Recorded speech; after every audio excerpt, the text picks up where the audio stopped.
வாடிவாசல் படம் எப்போ ஆரம்பிப்பாங்க? வெற்றிமாறன் சொன்னது என்னன்னா,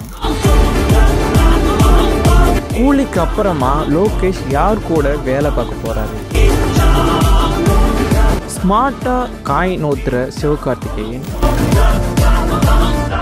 சிம்புக்கு வந்த சோதனை என்னன்னா, இவருக்கு வந்த ப்ராஜெக்ட் தட்டி தூக்கிட்டாங்க. தனுஷ் கூட்டணிக்கு நோ சொன்ன சூப்பர் ஸ்டார் ரஜினிகாந்த். அதுக்கப்புறம் இது எல்லாத்தையும் பற்றி தான் இந்த வீடியோ ஃபுல்லாக சொல்ல போகிறேன். என்னோடய சேனலை மறக்காமல் சப்ஸ்கிரைப் பண்ணிடுங்க. கூட பெல் சிம்பிள் கிரியேட் ஆகும், அதையும் நீங்கள் கிளிக் பண்ணிட்டீங்கன்னா நம்ம போகிற வீடியோஸ் நீங்களே மிஸ் பண்ணாமல் பார்க்கலாம். வாங்க வீடியோக்குள்ளே போகலாம்.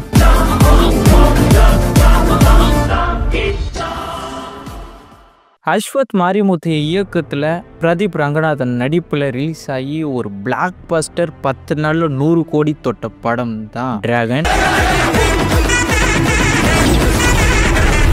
இந்த படம் முடிச்ச பிறகு பிரதீப் ரங்கநாதன் எல்ஐசி, அதாவது இன்சூரன்ஸ் கம்பெனி சொல்லி அடுத்த படம் ரிலீஸ் ஆக போகுது. அதுக்கப்புறம் படம் கேட்டிங்கன்னா சுதா கங்கரை இயக்கத்தில் பிரதீப் ரங்கநாதன் நடிக்க போறாரு. அந்த படம் சூரரை போற்று படம் மாதிரி ஒரு ஆக்டிவ் ஃபிலிமாக உருவாகிறதுக்கு வாய்ப்புகள் இருக்குன்னு மாதிரி சொல்லிட்டு வராங்க.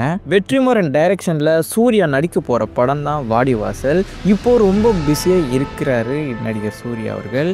இப்போ கார்த்திக் சுப்ராஜ் இயக்கத்தில் ரெட்ரோன்ற படம் நடிச்சிட்டு இருக்கிறாரு. அதுக்கப்புறம் ஆர்ஜே பாலாஜி இயக்கத்துல சூர்யா 45 படத்திலையும் கவனம் செலுத்திட்டு இருக்கிறாரு. வெற்றிமாறன் ரீசெண்டா ஜிவி பிரகாஷ் நடிச்ச கிங்ஸ்டன் படம் ட்ரைலர் ரிலீஸ் ஈவெண்ட்டுக்கு கலந்துட்டு இருந்தாரு. வெற்றிமாறன் அதுல ஒரு அப்டேட்டும் சொல்லி இருக்கிறாரு. அது என்னன்னா, மே மாசத்துல இருந்து ஷூட்டிங் ஆரம்பிப்போம், வாடிவாசல் படத்துக்கு ஷூட்டிங் ஆரம்பிப்போன்ற மாதிரி ஒரு பெரிய அப்டேட் சொல்லி இருக்கிறாரு. இந்த படம் கரெக்டா பொங்கலுக்கு ரிலீஸ் ஆகுன்ற மாதிரியும் சொல்லி இருக்கிறாரு. மோஸ்ட் வாண்டட் டைரக்டர்னு சொல்லப்படுற லோகேஷ் கனகராஜ் ரஜினியை வச்சு கூலி படம் எடுத்துட்டு இருக்கிறாரு. இந்த படம் முடிச்ச உடனே எல்சியூ ரசிகர்கள் ஆர்வமாக எதிர்பார்த்துட்டு இருக்கிற கைதி 2 அப்புறம் விக்ரம் 2 எடுக்க போகிறேன்னு சொல்லி நிறைய இன்டர்வியூவில் சொல்லி இருக்கிறாரு. இப்போ ஒரு அன்எக்ஸ்பெக்டடாக ஒரு நியூஸு சோஷியல் மீடியாவில் சுற்றிட்டு இருக்கு.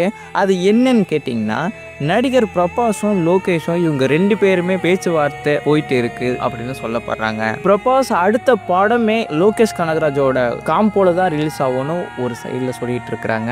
அதாவது இன்னொரு சைடில் என்ன சொல்ல வராங்கன்னா, கைதி 2 அப்புறம் ரோலெக்ஸ் இந்த கான்செப்ட் எல்லாமே முடிச்ச பிறகு தான் பிரபாஸோட ஒரு காம்போ போடுவாருன்ற முறையில் ஒரு சைடில் சொல்லிட்டு வராங்க. கூலி படம் ரிலீஸ் ஆன பிறகுதான் இதுக்கேத்தன ஒரு விளக்கம் தெளிவான முறையில் கிடைக்கும். இப்போ பெரிய ஸ்டார் இடத்துல இருக்கிறவர் தான் சிவகார்த்திகேயன். ஒரு சூப்பரான ஸ்கிரிப்டை செலக்ட் பண்ணி நடிச்சிட்டு இருக்கிறாரு சிவகார்த்திகேயன்.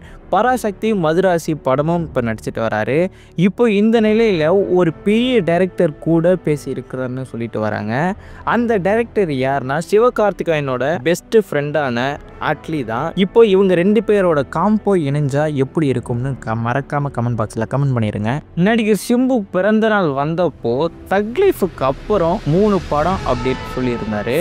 இப்போ இவர் மேல ஒரு பெரிய ஒரு நியூஸ் வந்துட்டு இருக்கு. என்னன்னு கேட்டிங்கன்னா, இவருக்கு பெரிய படம் வந்திருக்க வேண்டியது, அதுவும் மலையாளம் டைரக்டரா வேல்ஸ் நிறுவனம் தயாரிப்புல வந்திருக்க வேண்டிய படம் தான்.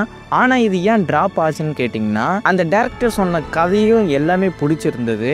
ஆனா இருந்தாலும் அந்த படத்துக்கு 25 கோடி சம்பளம் கேட்டதாகவும் வேல்ஸ் நிறுவனம் வேற ஒரு ஆக்டருக்கு இந்த ப்ராஜெக்ட் போனதாகவும் சொல்லப்படுறாங்க. இப்போ லோகேஷ் எடுத்துட்டு இருக்கிற படம் தான் கூலி. இந்த படம் 90% முடிச்சிட்டாங்கன்னு சொல்லப்படுறாங்க.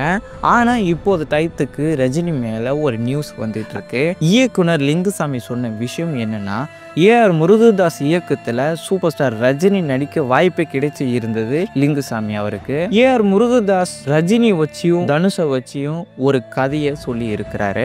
அந்த சமயத்துல லிங்கா படம் ரொம்ப அடிவாங்கினதுனால ஒரு வெற்றிக்காக காத்துட்டு இருந்தாரு ரஜினி. லிங்குசாமி ரஜினி கிட்ட போய் இந்த கூட்டணி பத்தி பேசியிருக்காரு. அப்போ ரஜினி சொன்னது என்னன்னா, இந்த டைம்ல தனியா தான் சார் ஜெயிக்கணும், இந்த கூட்டணி இப்ப வேண்டாமேன்னு சொல்லி இருந்திருக்காரு. ஓகே கைஸ், இதோட அப்டேட் வீடியோ முடிஞ்சது. இந்த வீடியோவில் ஏதாவது உங்களுக்கு டவுட் ஏதாவது இருந்ததுன்னா கமெண்ட் பாக்ஸில் கமெண்ட் பண்ணிடுங்க. இதே மாதிரி நிறைய அப்டேட் வீடியோ நிறைய வந்துக்கிட்டே இருக்குது. அதை நீங்கள் மிஸ் பண்ணக்கூடாதுன்னு நினச்சிங்கன்னா மறக்காமல் சப்ஸ்கிரைப் பண்ணிட்டு கூட பெல் ஐக்கன் கிளிக் பண்ணிக்கோங்க. அப்போ தான் நம்ம அடுத்த அப்டேட் வீடியோ போடும்போது உங்களுக்கு நோட்டிஃபிகேஷன் டக்குன்னு வந்துடும். ஓகே, இதோட வீடியோ முடிச்சுக்கலாம். Thank you, bye bye, see you.